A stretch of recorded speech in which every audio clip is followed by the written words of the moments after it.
If you're experiencing server timeouts in Valorant, there are several steps you can take to potentially improve your connection and reduce these issues.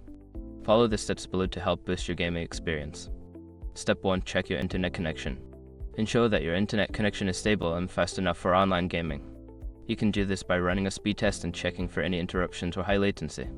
Step 2. Restart your router. Sometimes, simply restarting your router can resolve connectivity issues. Unplug the router, wait for about 30 seconds, and then plug it back in to refresh your connection. Step 3. Close background applications.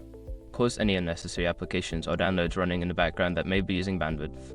This can help free up resources for Valorant and improve your connection stability. Step 4. Change server region. In the Valorant client, go to the settings and change your server region to one that is closer to your geographical location. This can help reduce latency and improve connection quality. Step 5. Update network drivers. Ensure that your network drivers are up to date. Visit the manufacturer's website for your network adapter and download the latest drivers to ensure optimal performance.